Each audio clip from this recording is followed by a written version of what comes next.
E aí, pessoal, muitos assuntos hoje. A gente fez aquele estilo. Vamos começar provocando o Rocha, que ama o Putin, ama a Rússia.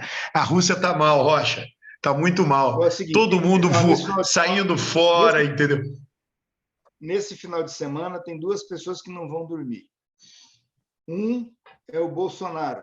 Depois da IPEC, da Datafolha, XP, não sei o quê, de Quaest, as pesquisas mostrando que o Lula está subindo, né? E pode ganhar a eleição no primeiro turno. O segundo é o Zelensky, que o Putin disse que agora acabou a operação especial, vai ter guerra. Ele não tem condições, né, nem de treinar ninguém, vai ser uma confusão danada. Eu não sei, tá? Eu não fui atrás de informação. Eu sei do passado, eu lembro que ele não tinha mobilizado ainda ninguém de Moscou e São Petersburgo. Eu vi que agora os voos que saíram da Rússia foram maciçamente de Moscou. E vi que as fronteiras, né, a fronteira com a Geórgia, a fronteira com a Finlândia, elas ficaram engarrafadíssimas. As pessoas fugindo, jovens. Eu acho muito legal isso, que no passado tinha guerra, todo mundo ia, né? Hoje ninguém mais quer ir a guerra nenhuma, nem numa ditadura. Mas, na verdade, o que eu ouvi ali é que ele está recrutando, inclusive, vamos dizer assim, a população local lá da Ucrânia, onde ele invadiu, oferecendo salário de soldado para lutar pelo lado dele, e vai promover, porque toda essa coisa mais preocupante, que toda essa coisa, vou invadir, vai ser agora, está encobertando que ele pretende fazer um referendo. E esse referendo dá um outro... Quer dizer, imagina um referendo quando tu está ocupado. Validade zero de democracia, um referendo desse. A eleição dele tem validade zero. A eleição tem uma validade jurídica, claro, mas ele fraudou a eleição que ele ganhou lá com 75%. Ele pode começar a jogar na cara das pessoas isso. E não podemos esquecer, gente, que os europeus estão numa situação complicada, porque agora começa a esfriar e eles vão se aquecer com o quê? Né? Com uma Inglaterra que está com uma inflação que sobe, com um preço de gás que sobe. Eles vão fazer o quê? Vão começar a criar catavento mais do que tem, ou fazer célula solar com quem não tem sol? Então, assim, não é pouca coisa, é preocupante, sim, o que está acontecendo. São os vidros. Não faz gozação, não. Você, Rocha, você não acompanha Václav Smil, né? O Eustáquio acompanha Václav Smil. Smil mostrou o seguinte, que você economiza brutalmente, está mostrado, ele demonstra, ele tem cálculos lá, se você botar um terceiro vidro na janela da sua casa, você economiza brutalmente o aquecimento. Mas brutalmente, inacreditável. Ele diz, olha, tem várias medidas simples que levam à economia. Automóvel, obviamente ele mostrou que basta você andar com 2 pessoas no carro, 3 pessoas no carro, que você tem uma economia no mês seguinte mundial brutal. Né? E essa coisa do terceiro vidro é impressionante também. Ninguém sabia disso. Alberto, o pessoal da Suíça, o governo da Suíça está propondo o pessoal tomar banho junto, pelo menos de duplo ou triplo, para poder economizar energia. Ótimo! Não, isso aí, primeiro é o seguinte, o vidro, Roberto, esse vidro aí segura a bomba, se segurar a bomba está tudo certo. Outra coisa é o seguinte, Eustáquio, eu tenho um episódio que é o seguinte, eu fui para das primeiras vezes que eu fui para a Alemanha, nos anos 2000, eu fui a Stuttgart. Aí cheguei, fiquei hospedado num hotel em Stuttgart, espetacular, hotel maravilhoso, assim, um hotel que não tinha, era um hotel reto, não tinha andares, era térreo, imenso hotel, feito para hospedar a seleção da Austrália quando teve a Copa do Mundo na Alemanha. E aí eu estava lá, inverno, rapaz, gelo, onde eu olhava tinha gelo, um troço absurdo. Aí eu falei, puta que pariu. Aí descobri que tinha uma sauna no hotel. Aí eu falei, pô, vou tomar uma sauna aqui, um gelo do cacete. Aí fui para a sauna, peguei meu... Você entrou lá com aquela camisa, eu não sou gay, entrou na sauna com a camisinha, eu não sou gay. Não, coloquei um calção e fui para a sauna, né? Cheguei lá na sauna, chinelão, entrei, sentei, sauna vazia, só eu. Pô, estou lá na sauna, sentadão, suando, entra uma mulher pelada na sauna. Eu olhei e falei, rapaz, jacu é uma desgraça, né? Entrei na sauna errada. Fui pegando minhas coisinhas, morto de vergonha, e para sair. né? Na hora que eu estou saindo, entra um cara pelado. Eu falei, ué, que confusão é essa?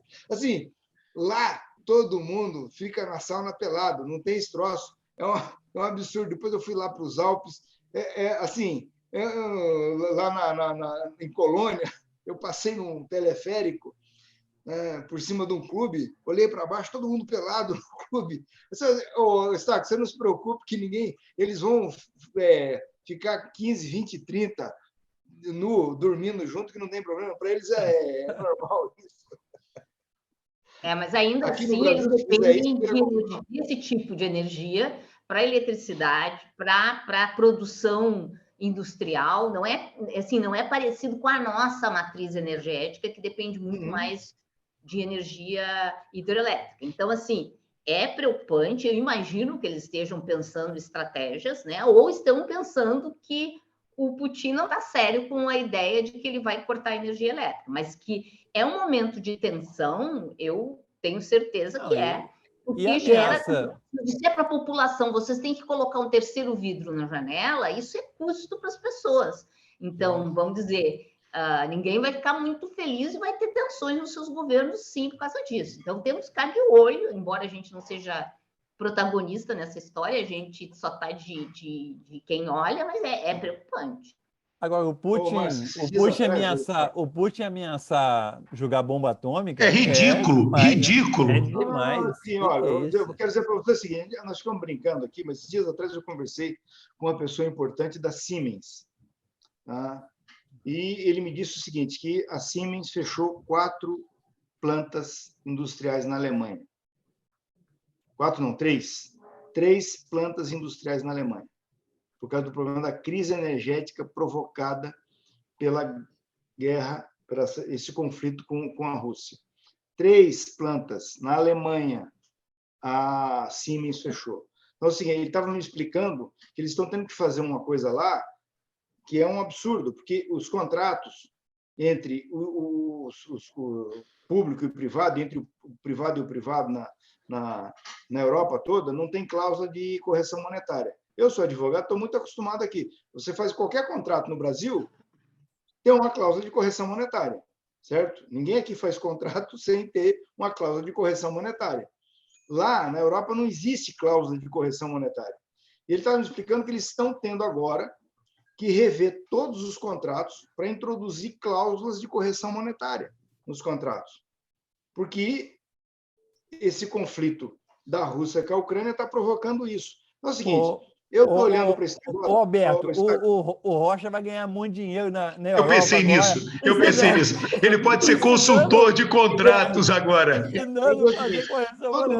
Todo mundo que se meteu com a Rússia, todo mundo que se meteu a brigar com a Rússia, quebrou a cara quando?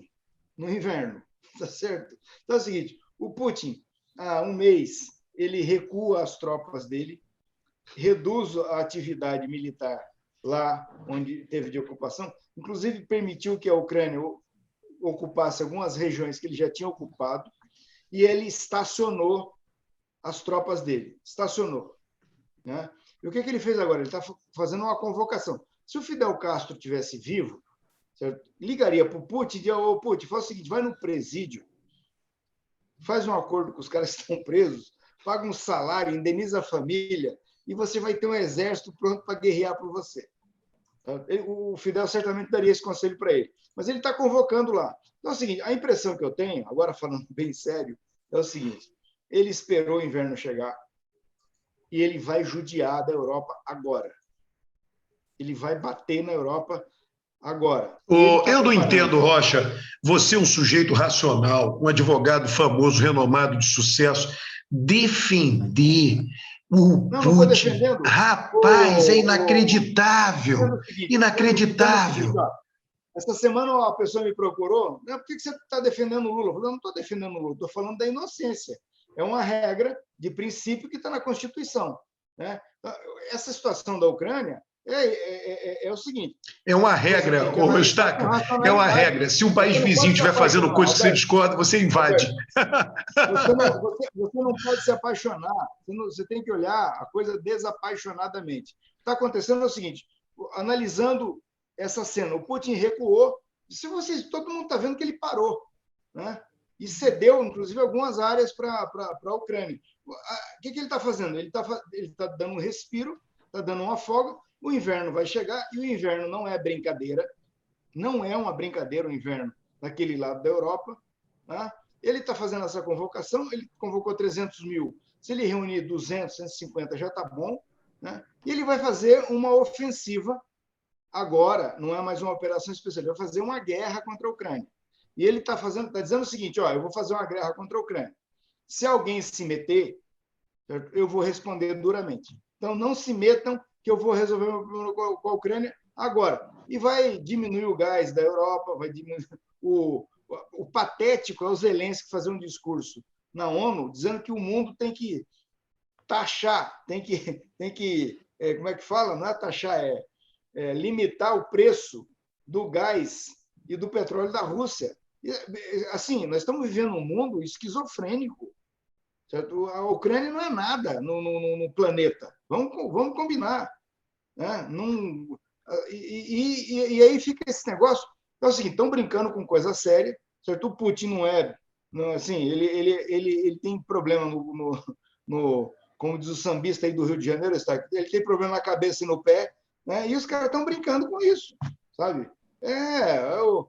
Alguém tem que tomar iniciativa, ir lá conversar com ele, conversar com esse elenco e acabar com essa guerra. Rocha, eu fico pensando que em qualquer momento, eu imagino que o Putin esteja havendo um enfraquecimento da sua situação interna, entendeu? Essa coisa, você entra numa rota, você começa a se dar mal, as informações hoje você não consegue controlar, né? Porque deve ter circulado já lá em muitos meios que ele estava perdendo território na Ucrânia. E ele tem que dobrar a aposta, ele não pode mostrar fraqueza. Olha, eu não duvido que possa acontecer um golpe palaciano, que é a tradição deles, inclusive. Roberto, qual é o elemento que você tem para falar isso? É a história da Rússia. A história da Rússia sempre foi essa. De brigas internas. Lá é golpe palaciano. Lá você tira o cara na base do golpe palaciano. Eu vou dizer para você que a história da Rússia é ganhar a guerra. Com apoio do Ocidente. Ela ganha a guerra quando ela tem apoio do Ocidente. A Segunda Guerra ela teve apoio dos americanos. As guerras antes da Segunda Guerra Mundial, a Rússia ganhou todas. Sem apoio do Ocidente. Contra Napoleão, ela teve o apoio do Reino Unido. Contra o Napoleão, ela teve apoio aberto do Reino Unido. A Rússia czarista foi o primeiro país ocidental a perder uma guerra para o Japão em 1895. E daí o czar começou a cair quando perdeu a guerra contra o Japão. Então, assim, a Rússia ela já perdeu guerra contra a Turquia, já ganhou também. Mas a Segunda Guerra, a tecnologia toda era americana. Os americanos têm uma coisa que as pessoas não sabem, né? Que jipe é muito importante na guerra, aqueles jipes grandes que transportam pequenas tropas, né? Ela não tinha jipe. Os Estados Unidos botaram lá, levaram de navio milhares de jipes, porra. Não tinha jipe. Não tinha um jipe americano na guerra de Stalingrado. Nem jipe podia circular lá. Rocha. A gente pode até torcer. Rocha, toda a fábrica, as fábricas... Não, cara, olha, eu me dediquei a ler isso agora. Roberto, toda a tecnologia de guerra da Segunda Guerra Mundial foi dada pelos Estados Unidos para a União Soviética. Roberto, você está defendendo um sistema falido, Rocha. Deixa eu te dizer. Não, tudo bem, você pode até achar isso. Mas é o seguinte, a guerra no leste foi decidida assim, ó. Os alemães invadem, vão até próximo de Moscou, 30 quilômetros de Moscou, tá? Aí vem o inverno. E os russos daí voltam, né, com os tanques que eles tinham, que eles fabricaram uma quantidade enorme de tanques, com um exército que era um absurdo de gente, que eles tinham gente para matar em fileira, né, e botam os alemães para correr. Né? Não tinha jipe americano. Tá? Os tanques russos foram fabricados na Rússia. Você é muito emocional, Rocha. Vamos mudar de assunto. Vamos falar um assunto. Entendeu? Os americanos... Assim, você querer dizer que quem ganhou a Segunda Guerra Mundial no leste foram os americanos, aí é de lascar também. A Rússia, as grandes guerras que a Rússia venceu, ela só venceu com apoio do Ocidente. Agora ela não tem apoio do Ocidente. Tá bom. Então é o seguinte, não vamos perder o nosso programa todo falando disso. Não, vamos falar. Vamos falar. Hoje é dia 23 de nove de 2002. Só dar um exemplo. A Rússia, com todo o poderio dela, a União Soviética, com todo o poderio dela, perdeu a guerra contra o Afeganistão. Exatamente. Os americanos também. Não, mas você disse, Rocha, mas você disse que eles ganharam todas as guerras. Esse aqui é o problema. O Afeganistão nem inverno tem. Nem inverno tem. Não, inverno tem. Eles ganharam. Não, mas não esse que ele está se referindo aí. Não, eu digo o seguinte, eles ganharam todas as guerras em que eles foram invadidos. Aí é outra coisa. Lá. Mas agora eles não foram invadidos, agora eles estão invadindo, porra. Entendeu? Estão ocupando o território que é deles. Porra, o Piauí, já eles vêm ocupar o Piauí. Estão retomando o que é deles. Essa guerra ele está precisando de uma pessoa que vá fazer a negociação e que seja externa a ela. É isso que está precisando. Alguém que sempre os dois negocie. Não fala essas coisas não, Rocha, porque o Alberto acha que o Uruguai pertencia ao Brasil. Uruguai... Aí você vai incentivar o... Eu não entendo, até hoje eu não entendo, porque o Uruguai não pede anexação ao Brasil. Seria bom para o Brasil e seria bom para o Uruguai. Deixa eles falando a mesma língua, deixa eles com o Banco Central deles, elege lá o presidente, só muda o nome, diz que é governador e depois província, e pronto. E a gente fica com acesso ali, através... Pô, ficaria ótimo, entendeu? Olha a cara da Márcia. A Márcia que está ali na fronteira com o Uruguai. Anexa o Uruguai. Mas é o não vão nessa rota de raciocínio que já o Rio Grande do Sul pede independência. Essa semana teve o 20 de setembro. Narra aí, você foi comemorar, Márcia, o 20 de setembro? Pedindo para separar do resto do Brasil. Você comemorou o 20 de setembro, Márcia? Era feriado aqui, tinha gente... O que você fez? Você ficou em casa tomando chimarrão só? Não, eu assisti o maravilhoso jogo das meninas do Internacional, infelizmente empatando uma das finais da Copa, em que tinham meninas jogando futebol. E agora estão torcendo desesperadamente para as gurias, como a gente chama. Mas você não foi a nenhuma comemoração farroupilha? Não, estava todo mundo indo a essas comemorações, mas eu não fui. Tem um parque, você não é uma gaúcha real. Ô, Márcia, o herói dessa data aí é o Júlio de Castilhos? Não, vou te dizer assim, se é Bento Gonçalves, né? Que é o mais assim, querido, vamos dizer. E assim, a gente tem essa coisa de ter tido Garibaldi aqui também, né? Vamos lembrar que essa guerra é a guerra que tem a única pessoa que tem uma estátua na Itália, brasileira, que tem uma estátua na Itália, que é a Anita Garibaldi, que infelizmente não é gaúcha, é catarinense, mas quando a gente separar do resto do Brasil, a gente vai trazer Santa Catarina porque a gente quer Praia Bonita, que a gente não tem aqui. Mas tem essa coisa do orgulho, né? Do orgulho gauchesco. Então tem um parque grande que as pessoas ficam acampadas durante toda a semana, né? Com cavalos e fazendo churrasco e tomando chimarrão, fazendo todas aquelas coisas, comemorando essa derrota. Márcia, mas comemorando no sentido de... Foi uma guerra de 10 anos, não foi? Mas vou te dizer algo que as pessoas não falam sobre essa guerra. Como os donos de fazenda tiveram que ir para a guerra, né, pelear, durante esse período, quem administrava muito das fazendas eram as mulheres. Então, por isso que aí começou a decadência do Rio Grande do Sul. Não. Mas, assim, gerou um certo protagonismo, né? Uma coisa de protagonismo das mulheres. Então, um pouco disso é porque os homens iam para pelear, para a guerra, e ficavam lá gastando dinheiro, né? Porque é isso que se faz numa guerra, gastando dinheiro, e tinha essa, vamos dizer assim, se observa, né? Essa coisa das mulheres ganharem alguma visibilidade. Infelizmente, isso não reflete nas tradições gaúchas, porque assim, as indumentárias do gaúcho, do homem, são mais ou menos fiéis ao desenho do que era da época. Agora, das mulheres, não. Das mulheres é uma coisa, uma fantasia toda colorida, com os tecidos que não tem nada a ver com o que as mulheres realmente vestiam naquela ocasião. Mas é um momento que a gente comemora bastante aqui no Rio Grande do Sul, porque é uma coisa de identidade, né? Mais do que pela guerra ou pelo que aconteceu, de se reconhecer parte de um grupo, e as pessoas têm essa coisa de festejar, ser parte de alguma coisa. Ô, Márcia, você falou do Garibaldi. Eu adoro o Garibaldi, é o herói de dois mundos, né? Ele lutou no Brasil, depois lutou pela independência da Itália e depois foi criar galinha. Ele nunca se apegou ao poder. Eu acho que a gente podia mandar a biografia do Garibaldi para o Putin, para ver assim, olha aqui, ó, chega, larga o poder e vai criar galinha. Mas quem tem que fazer? Deixa a Ucrânia em paz. Mas assim, alguém vai ter que sentar com ele. Eu acho que assim, vai ter que alguém sentar com ele quando ele estiver mais enfraquecido do que ele está, e, vamos dizer assim, fazer uma negociação. Tá? Vai ter que ter uma negociação. Eu não vejo de outro jeito isso funcionando, mas não pode ser alguém que tenha interesses tão próximos. Então, eu não vejo a Europa sendo capaz de fazer isso, tá? Porque eles têm o problema do gás. Não vejo os Estados Unidos podendo fazer isso.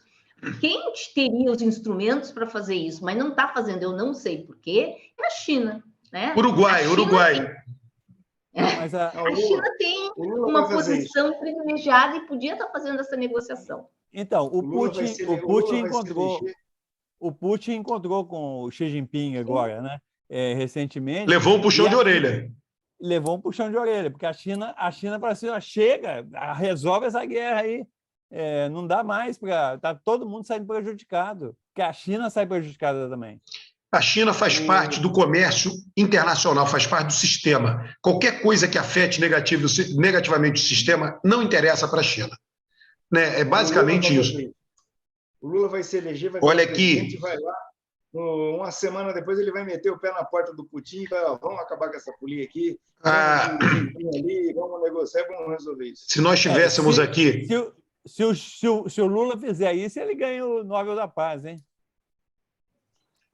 Nós não temos um antropólogo aqui. O antropólogo aqui iria analisar o funeral da rainha, aquilo ali, como um elemento de unificação nacional, um ritual importante para os ingleses, né? Para os ingleses. Aí, é claro que aí você tem uma rivalidade interna, a Escócia, né? A Escócia não reconhece, né? O país de Gales, a Irlanda, então nem se fala, mas aquilo foi importante e Bolsonaro foi lá, né? E, né, as avaliações das pessoas mais equidistantes é que ele se comportou muito mal, né? Teve aquela coisa, até num vídeo que viralizou no Brasil, de um jornalista britânico pedindo para ele respeitar o luto, né? E, sei lá, um bolsonarista lá para respeitar o luto dos britânicos, que de fato é um luto, né? A mulher foi monarca aí por 70 anos, né? Uma figura importante da história. E ele não respeitou, né? Até o jornal, eu vi só uma matéria que também andou circulando por aqui, do jornal The Guardian, né? Criticando o Bolsonaro por ele ter feito aquele discurso da sacada da Embaixada Brasileira lá no Reino Unido. Né? Enfim, não sei o que vocês gostariam de falar sobre isso. Isso aí era a tragédia anunciada, né? O Bolsonaro em Londres era a tragédia anunciada. Primeiro ele vai se encontrar com o rei, dá um abraço no rei, mete a mão no braço do rei. Aí todo mundo rindo, sabe né? que rindo no velório, ele rindo. Não, dando uma risada de cara aberta e metendo a mão no rei. Então, é o seguinte, a tragédia se consumou. Era anunciada, certo? Não podia dar certo. Isso é uma burrice. Né? O Bolsonaro ia a Londres. Assim, do ponto de vista eleitoral, que é o que interessa agora, né? Isso não ia acrescentar nada. Qualquer um seria capaz de dizer, não faça isso, porque isso não vai te dar um voto. Se brincar, vai tirar. E tirou, né? Porque ele foi para lá, os brasileiros mais conservadores, que são mais recatados, apegados a essas questões dos protocolos, olham para isso e se escandalizam. o comportamento do presidente brasileiro lá, fazendo um discurso na sacada brasileira durante o velório da rainha. Assim, eu não consigo... Eu acho que... eu vi um jornalista da Globo fazendo uma análise que o governo Bolsonaro faz bondades, faz coisas boas, e as coisas que ele faz, depois que ele fala, desmancha tudo. Eu não concordo com isso. Eu acho que a gente perde muito tempo com esse negócio. Essa coisa da Inglaterra foi uma perda. Ele perdeu tempo, nós perdemos tempo, todo mundo perdeu tempo. A coisa da ONU, ele perdeu tempo, nós perdemos tempo, todo mundo perdeu tempo, porque isso não muda nada. Porque o eleitor brasileiro está concentrado nas contas que ele tem que pagar no final do mês. Ele está concentrado no carrinho do supermercado, quando ele vai lá e sai com o carrinho vazio. Ele não está conseguindo organizar 3 refeições por dia, boas refeições, né? O eleitor brasileiro, até 5 salários mínimos, está sofrendo muito, né? E essa ida do Bolsonaro para a Inglaterra é uma estupidez, porque não tem nada a ver com o Brasil. Nada, nada, absolutamente nada. Quem é que está preocupado com isso aqui no Brasil? Então, aí ele vai para a ONU fazer um discurso, falar mal do Lula na tribuna da ONU. Então, assim, é uma tragédia. E aí acontece o quê? O Lula está crescendo, nós fechamos a semana com todas as pesquisas botando o Lula em ascendente, a última pesquisa foi TEC e XP, na sexta-feira, que bota o Lula já crescendo fora da margem de erro, né? E se a coisa andar, o Bolsonaro vai perder a eleição no primeiro turno, porque não tem como. A avaliação do governo dele melhora, mas a dele piora. Por quê? Por causa dessas coisas, entendeu? Assim, é uma dissonância. Ele vive num mundo fora do nosso mundo. A declaração dele que não tem fome no Brasil, o Paulo Guedes vai e fala que não tem 30 milhões de pessoas passando fome. Rocha, Ele vive numa bolha. Né? Deixa eu só fazer uma retificação a você. A avaliação de governo piorou, tá? Ela não melhorou, não. Então, pronto, piora. O que acontece? O que está acontecendo é o seguinte. Eu acho, tá? Uma hipótese. A avaliação deu uma melhoradinha assim quando baixou o preço do combustível. Né? A pessoa vai na bomba, vê o preço baixando, ela sente aquela coisa, é positivo. Né? Só que depois passa 1 mês, 2 meses, não continua caindo. Então a pessoa diz: olha, aquele alívio foi um alívio mais psicológico, mais momentâneo, e eventualmente volta a avaliar pior. Tá? A avaliação piorou. Né? O voto, Rocha, continua colado na avaliação de governo e vai ficar assim até o dia da eleição. Não tem, né? O pessoal tem falado de abstenção. Tem uma coisa da abstenção, tá? Quando uma empresa de pesquisa realiza pesquisa, a primeira pergunta é o seguinte: no dia 2 de outubro haverá eleição para presidente e outros cargos em primeiro turno. O senhor irá votar? A senhora irá votar? Se a pessoa disser não, acaba a entrevista, ela só tem essa pergunta. Se a pessoa disser sim, continua. E isso funciona, tá? Porque nas eleições em primeiro turno e segundo turno, eu escrevi esse artigo, o Datafolha tem tido uma elevada margem, ou taxa de acerto. Tá? Na passada não, mas todas as anteriores sim, na passada no segundo turno sim, no primeiro turno é que não foi, que não ficou muito próximo, né? E nas anteriores, né, foi um ou outro resultado, tá? Eu escrevi sobre isso detalhadamente, né? Então as pesquisas captam a abstenção, elas têm captado, não é verdade, certamente a do Datafolha, eu tomo sempre como pesquisa de referência para minhas análises a do Datafolha, tá? Eu acho a melhor de todas. A outra, eu acho que outra novidade que essas pesquisas trouxeram essa semana, Alberto, é a questão religiosa, que eu acho que as pessoas estão falando pouco, né? Porque o Bolsonaro cresceu, né, entre os evangélicos, estou falando que cresceu em relação a 1 mês atrás. Essa mobilização que ele conseguiu fazer, ele cresceu, mas não tanto como em 2018, né? Em compensação, o Lula cresceu muito entre os católicos, que são muito mais, o peso é maior do que o dos evangélicos, e cresceu muito entre os sem religião, né? Que pela pesquisa Datafolha é 12%. Tá? 12% é muita coisa, né? Dependendo aí da votação, pode ser até 15 milhões de votos, e o Lula está tendo 2/3 desses votos. Então, é 10 milhões de votos só do sem religião, né? Então, estou falando isso que é bom para a gente pensar o seguinte, que todo esse papo que é evangélico, evangélico, evangélico, e aí, no final das contas, Rocha, quem vai decidir é o sem religião. Olha, é o seguinte, a campanha do Bolsonaro está esquizofrênica. A semana passada, eles ficaram a semana toda com programas muito agressivos e batendo demais no Lula. Batendo. Essa semana, eles voltam com um programa mais propositivo, mais de programa, de realizações e tal. E, assim, a impressão que dá é que é uma nau meio à deriva, né? Uma hora troca o comandante, o cara bota para o norte, vem outro bota para o sul. É diferente da campanha do Lula, que está centrada, está orientada, está bem encaminhada. O Lula tem feito tudo certo. Ele fez uma reunião com os ex-presidenciáveis, que estavam o Meirelles, a Marina, todo mundo. E aí, essa semana, também já os tucanos, teve uma revoada de tucanos pedindo voto para o Lula. Até o Fernando Henrique, quase que ele fala do Lula, fizeram uma charge dele dizendo: olha para a janela. Aí tem um troço que olha para o chão, olha para o armário e olha para o tapete. Aí no tapete está escrito Lula. Então, assim, eu acho que criou uma onda, né? E o Lula tende, na minha opinião, posso estar muito errado, a ganhar essa eleição no primeiro turno. E acho que pode ser uma lavada no primeiro turno, porque as pessoas estão começando assim, a olhar e ver que não tem cabimento ficar insistindo com Ciro, com Tebet, né? E eu penso que o Lula tem uma condição de fechar essa eleição.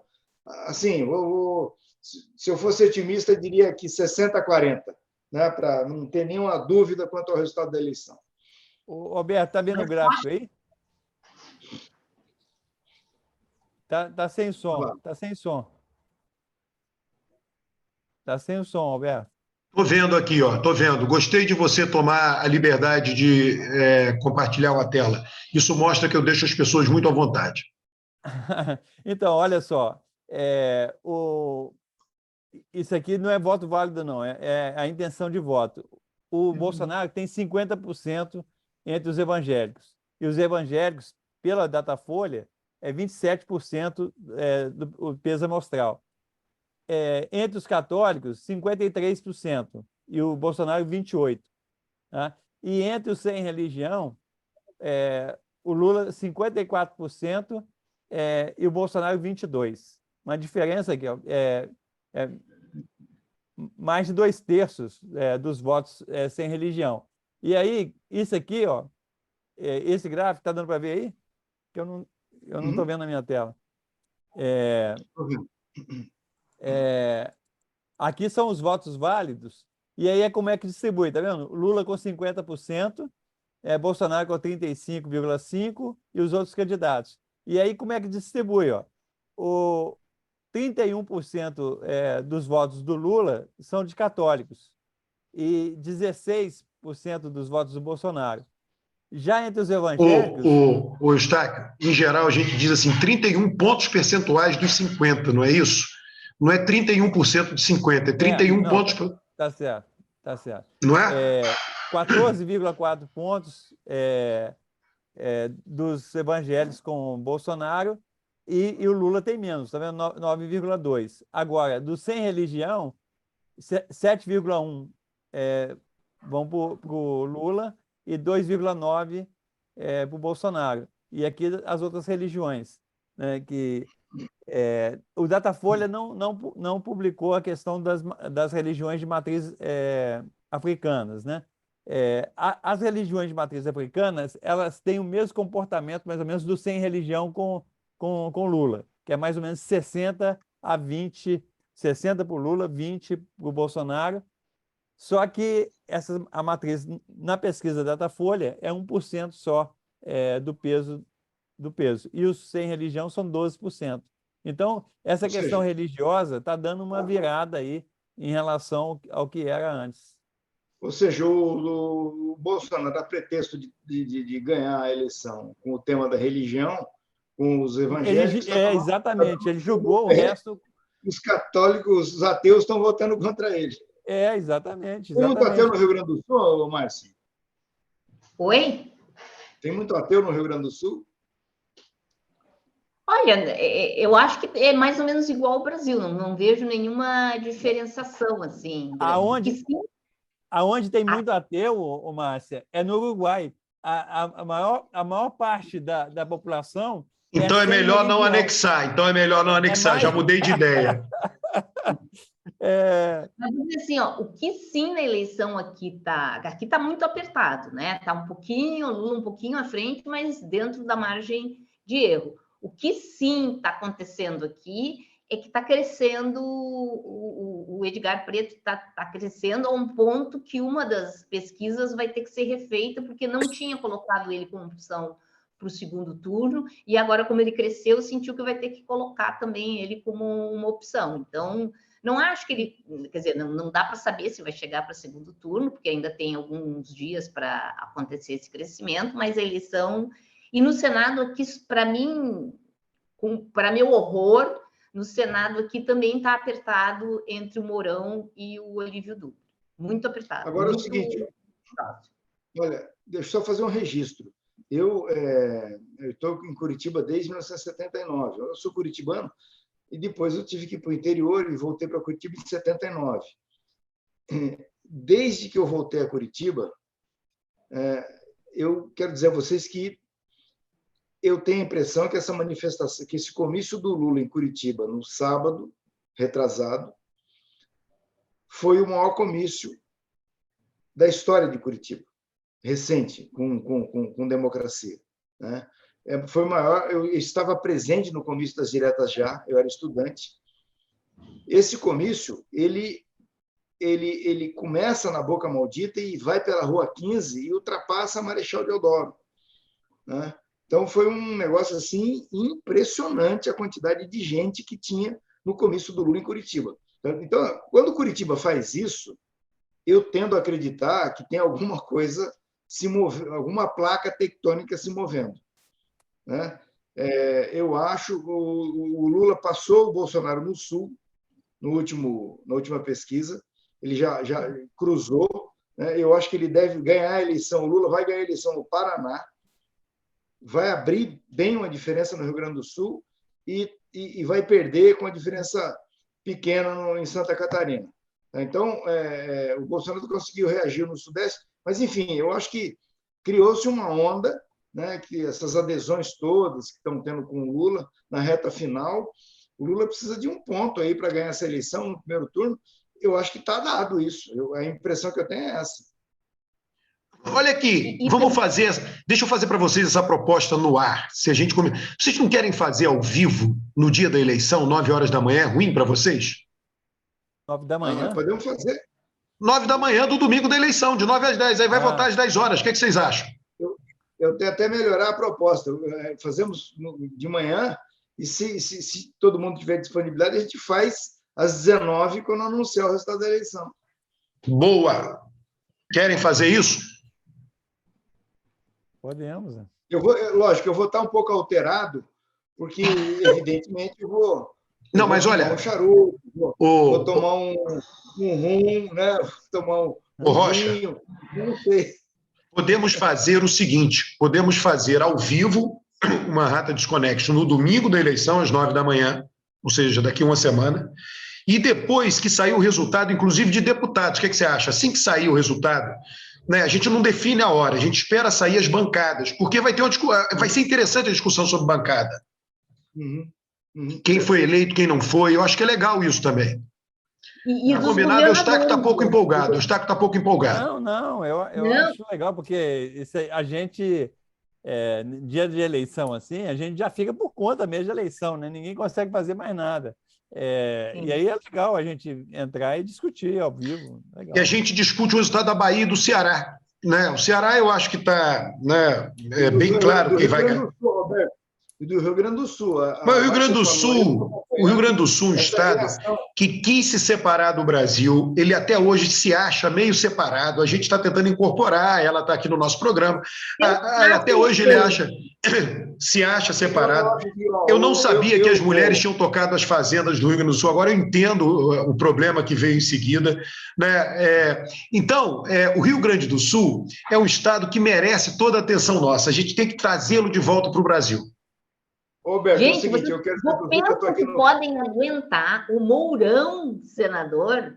Vocês têm que torcer muito para a gente eleger Olívio. Porque aguentar o Mourão de senador, gente.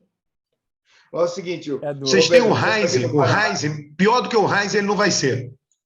Você sabe que aqui no Paraná, os gaúchos vieram para cá. Então, o Paraná é um estado novo e ele se divide em 3 partes. Né? A parte dos paranaenses mesmo, que são os caras da Lapa, de Paranaguá, de Curitiba, que são os paranaenses, né? Que é essa parte aqui, que é onde está Curitiba, e vem de Guarapuava para cá, ali, União da Vitória, Lapa, até Paranaguá. Ponta Grossa também. Aí depois tem o norte do Paraná, que é de paulistas, mineiros e nordestinos, né? E aí tem o sudoeste e o oeste do Paraná, que é gaúcho. Eles são gaúchos. Aí os gaúchos ocuparam tanto aquela região do Paraná, e nós recebemos eles tão bem, que eles acharam que podiam arrancar aquele pedaço e anexar o Rio Grande do Sul. Então começou um movimento aqui no Paraná para a criação de um estado chamado Estado do Iguaçu. Eram os gaúchos querendo, se rebelando aqui para arrancar um naco do Paraná. Mas os paulistas fizeram isso com Minas também, porque entrou muito paulista ali no Triângulo Mineiro, e aí tem a ideia de fazer o Triangulino, o estado do Triângulo de Minas. Mas isso aí de criar estado, criar município, isso aí é movimento corporativo para nego ganhar dinheiro nessas... O problema... Aliás, o Minas Gerais levou uma vantagem, fez agora a lição de casa na matéria corporativa, né? Criando um tribunal federal em Minas Gerais. Não, o problema são aqueles estados muito pequenos, né? Que praticamente não tem a população muito pequena. Amapá, Rondônia, Roraima, Acre, né? Que cada um tem 3 senadores. Então, são 4 estados minúsculos que juntos têm 12 senadores, né? E eles agora têm votado maciçamente de uma maneira muito conservadora, entendeu? Então, isso é um problemaço. Isso, né, como é que eu diria? Altera a balança de poder no Senado de uma maneira muito, muito complicada, viu?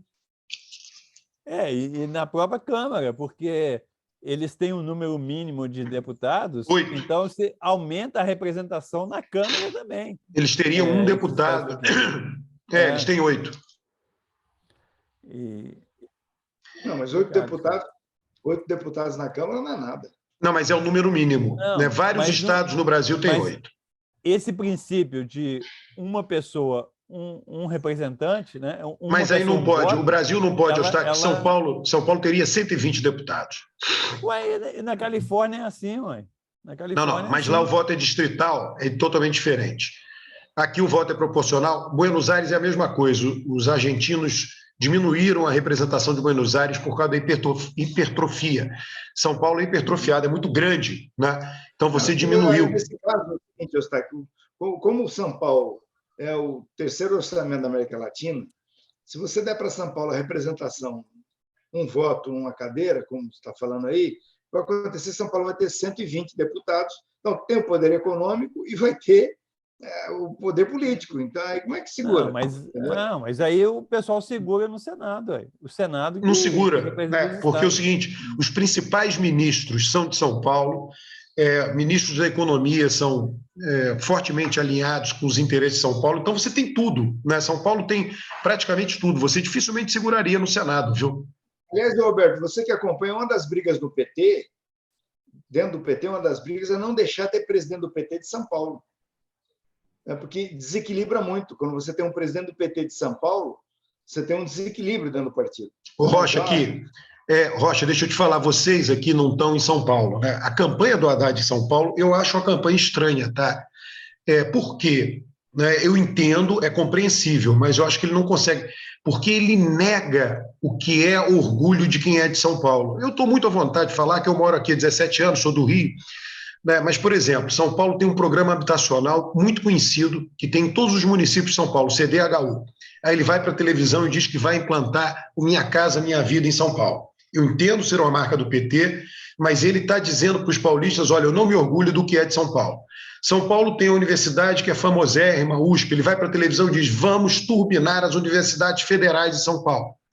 Então, você entende? Toda a campanha, ele não fala a palavra paulista em São Paulo, ele não fala o orgulho de ser paulista, ele não fala o orgulho de ter uma locomotiva, ser a locomotiva do país, que é algo muito tradicional em São Paulo, as pessoas falam isso.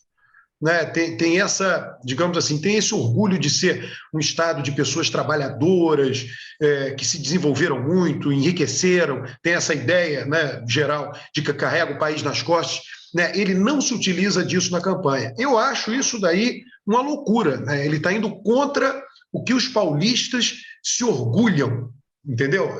Qual é o problema de investir no CDHU? Inclusive, teve um programa do Haddad, foi muito curioso. Ele disse o seguinte, vamos mudar o estado de São Paulo. Aí aparece junto com o Alckmin, que governou São Paulo por 16 anos. Não dá para dizer que vai mudar e aparecer junto com o Alckmin ao mesmo tempo.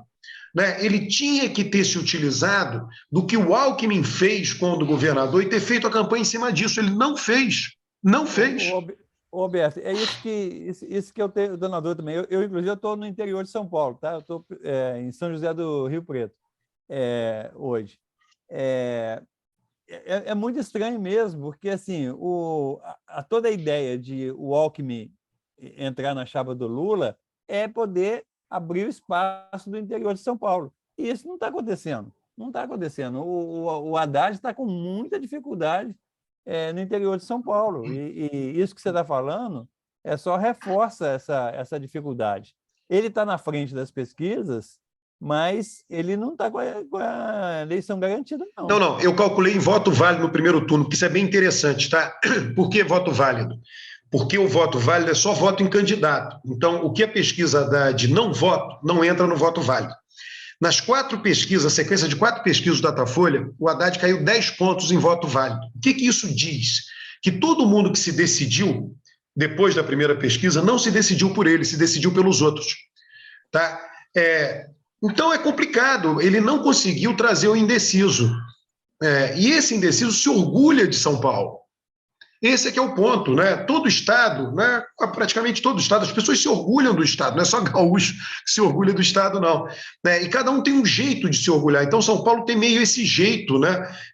São Paulo, como São Paulo sempre teve um orçamento muito grande, depois se desenvolveu, é aquela história que São Paulo é um país, então São Paulo tem seu próprio programa habitacional, São Paulo tem suas próprias universidades, Então, São Paulo fez um pouco isso, São Paulo tem o seu próprio IBGE, você sabe disso, Eustáquio?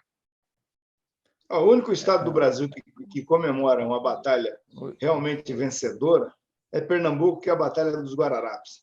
O resto, todo mundo comemora a derrota. São Paulo comemora a derrota da Revolução de 32, o Rio Grande do Sul, da Farroupilha, a Bahia, a revolta que teve na Bahia, que foi reprimida. Minas Gerais, a Inconfidência Mineira.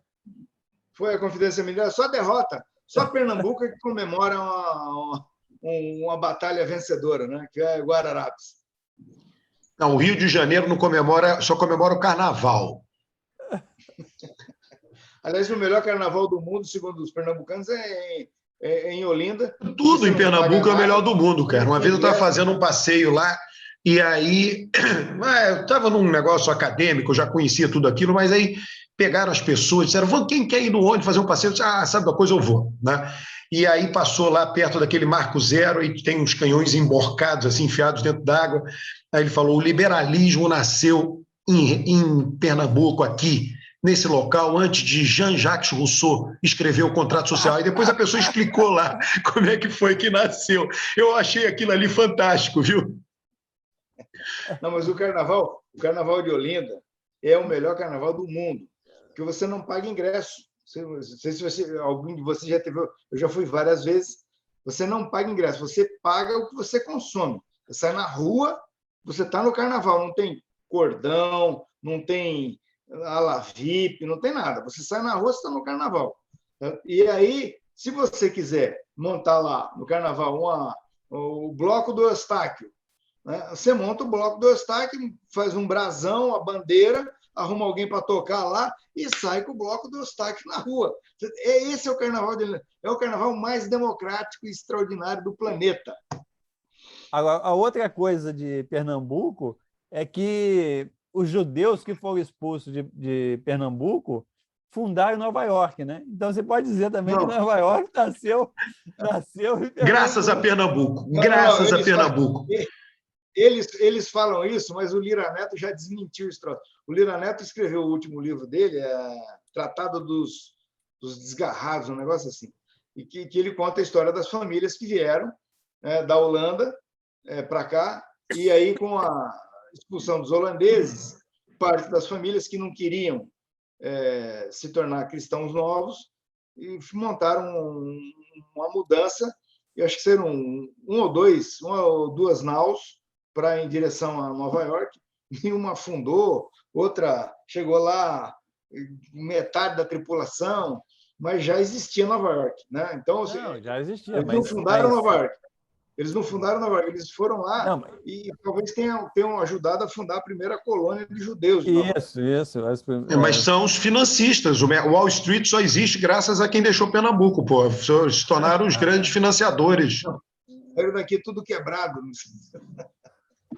Pessoal, acho que é isso, né? A gente se encontra no próximo domingo, ao vivo, da segunda vez ao vivo. Não perca. E 2 vezes no domingo. Uma de manhã, logo depois de abrir o horário de votação, e outra depois do resultado com as bancadas. Vamos fazer isso com as bancadas? Boa última semana antes da eleição. Um grande abraço para todo mundo. Falou.